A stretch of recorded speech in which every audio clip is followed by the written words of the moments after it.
एक गोवर्धन नाम का बहुत बड़ा डाकू था। उसने कभी राम कृष्ण हरि कोई चर्चा नहीं सुनी थी। कुल परंपरागत वो ऐसे चोरी का काम करना, हिंसा का काम करना, ऐसे। पर भगवत कृपा से उसका नाम गोवर्धन ऐसा नाम पड़ा था, बड़ा परम पावन नाम। एक दिन राज कर्मचारी उसकी पीछा कर रहे थे, क्योंकि वो चोरी वहां किए थे। तो सत्संग हो रहा था, तो करमैती बाई के पिता वो सत्संग कर रहे थे। बड़े उच्च कोटि के महापुरुष थे।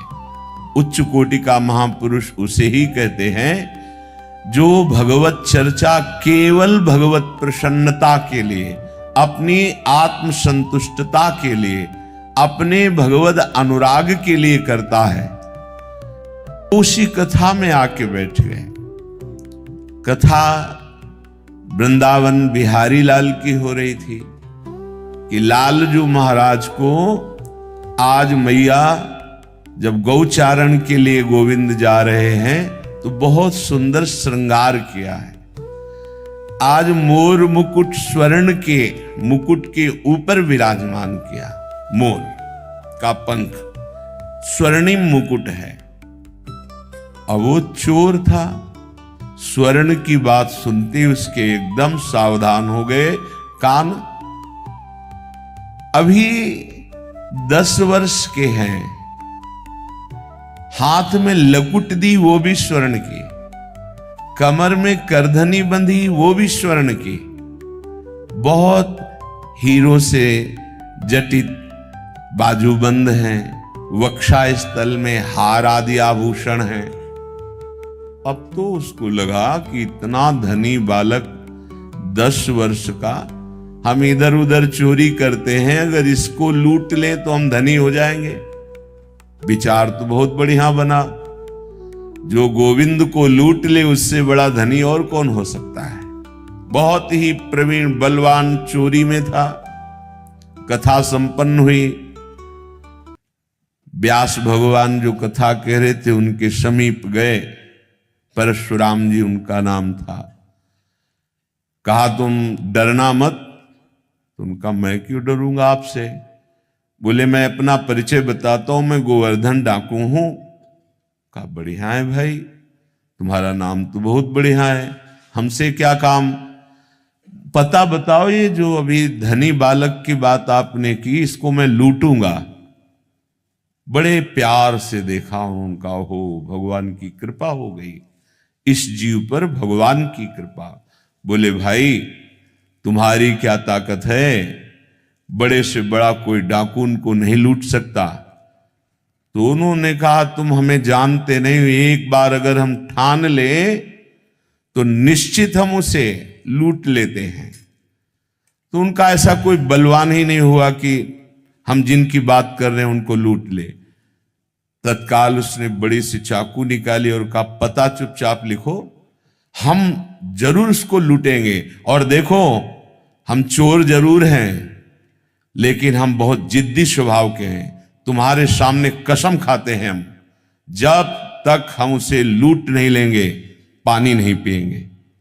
अब तो परशुराम जी जो व्यास जी थे उनको बड़ा सुख मिला कि भगवान कैसी कृपा जीव पर करते हैं।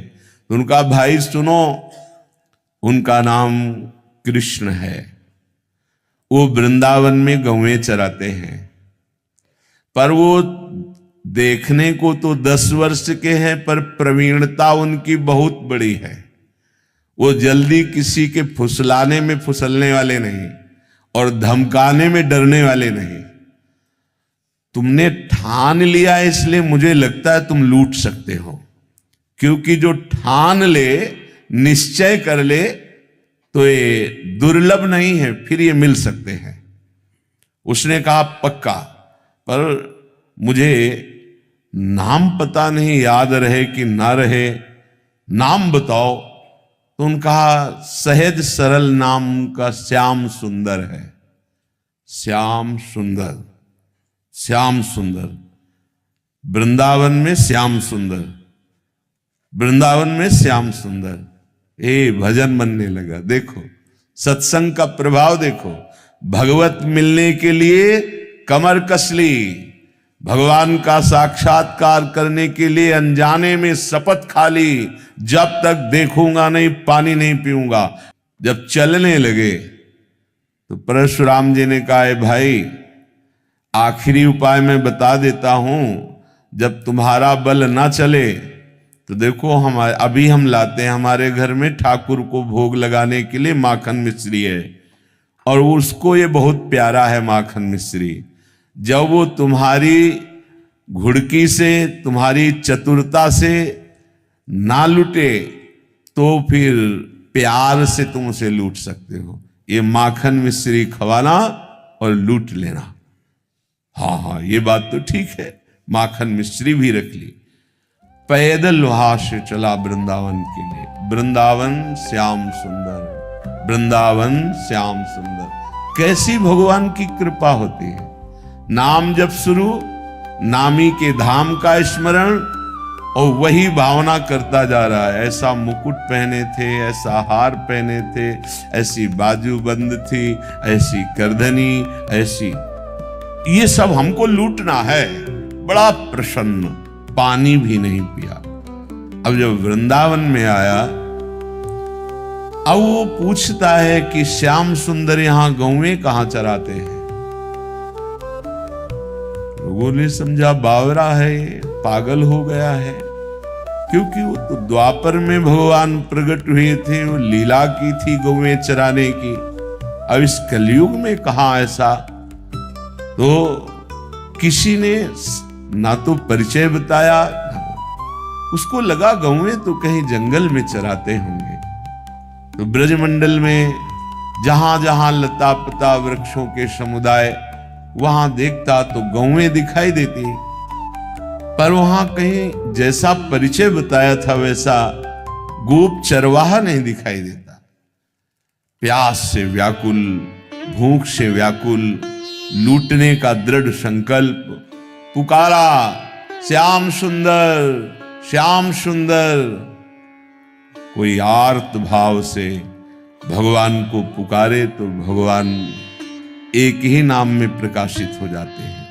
हार गया ढूंढते ढूंढते, लूटने की कसम खाई है, अगर नहीं मिले तो पानी भी नहीं पीऊंगा, प्राण भले त्याग दूं।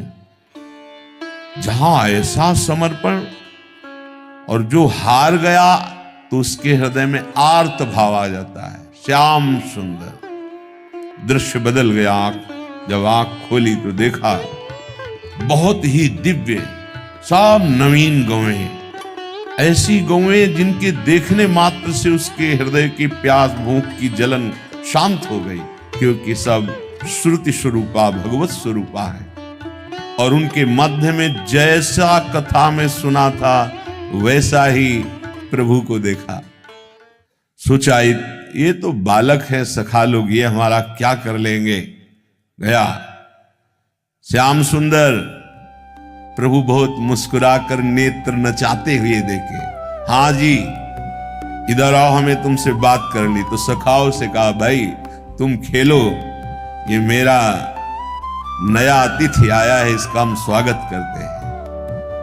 ये सब दिव्य लीला सत्संग में दृढ़ भाव, सत्य भाव करने के कारण बड़ी जल्दी प्रकाशित हो गई। जहां जन्म जन्म लगते हैं भगवत साक्षात्कार के लिए, एक पापात्मा जीव, हिंसक जीव, चोरी करने वाला दृढ़ विश्वास किया कि जो ये व्यास जी कह रहे हैं वो एक एक अक्षर सत्य है, उसको संशय ही नहीं हुआ। श्रोता की अगर ऐसी स्थिति हो तो बहुत जल्दी लाभ मिलता है। भगवान नजदीक गए। हाँ बोल, क्या बात। उसने देखा कि बालक तो है लेकिन बहुत ही निर्भय है। उन्होंने कहा, ठीक से बात करो, तुमने अभी हमारा नाम नहीं सुना होगा। ठाकुर जी ने कहा, भैया बता दे तेरू नाम क्या है। बोले गोवर्धन। तो बोले हमारा नाम नहीं सुना होगा, हमारा नाम है गोवर्धन धारी, तेरे से बड़ा नाम है। अब उसने कहा कि देखो बातें मत बनाओ, अपने मुकुट उतारो, बाजूबंद उतारो, ये करधनी उतारो, ये सब रखो, जानते हो हम चोर हैं। भगवान ने कहा, भैया गलत जगह आ गए। तुमसे हम बड़े चोर हैं? हम चित्त चुराते हैं, अनेक जन्मों के संचित पापों को चुरा लेते हैं, तुम हमें डरा नहीं सकते। उसको बहुत प्यास भी लगी थी, भूख भी लगी थी। उसने सोचा कि आखिरी वाला दांव, ये बहुत प्रवीण बालक है, जैसा पंडित जी कह रहे थे कि भयभीत भी नहीं होगा और फुसलाने में आ सकता है। अब तो माखन मिश्री निकाली और कहा, लाला ये माखन मिश्री खा लो। प्रभु ने देखा, अच्छा तुम मुझे माखन मिश्री पवाना चाहते हो? ये माखन मिश्री उन महाभागवत के कर कमल द्वारा भावना से दिया हुआ था। प्रभु ये जीव भटका हुआ है, ये सत्संग से प्रभावित होकर आपकी तरफ चला है, नाथ ये भेंट स्वीकार कर लेना। भगवान ने वो माखन मिश्री की, अरे ये परशुराम महाभागवत के द्वारा दी हुई, भगवान ने पाया और उसे कहा, सुन तूने भी नहीं पाया ना, थोड़ा पाले। उसने कहा, मुझे ये नहीं पाला, मुझे अपने आभूषण उतार। एक बार तू थोड़ा पाले धैर्य पूर्वक, मैं स्वयं आभूषण उतार के दे दूंगा। मेरी मैया के पास ऐसे ढेर सारे आभूषण हैं, तू और कहेगा तो तुझे और दे दूंगा। जीव ही चखा भगवत प्रसाद, सब अंतःकरण की मलिनता नष्ट हुई, प्रेम नेत्र खुले, चरणों में गिर। अरे प्रभु प्रभु, आर्त भाव से त्राहिमाम त्राहिमाम। भगवान ने कहा, ये आभूषण ले जा। बोले, नहीं प्रभु अब नहीं, मुझे जो जन्म जन्मांतर से सुख की आकांक्षा से हिंसा चोरी पापाचरण कर रहा था, आज आपकी कृपा से वो सब भ्रम नष्ट हो गया। हे सुख सिंधु प्रभु, अपने चरणों से अब कभी विलग्न मत कीजिए। भगवान ने उसे अपने नित्य सखा के रूप में, अर्थात उसका शरीर पूर्ण हुआ और वो नित्य सखा स्वरूप होकर सदैव सदैव के लिए गोविंद की सेवा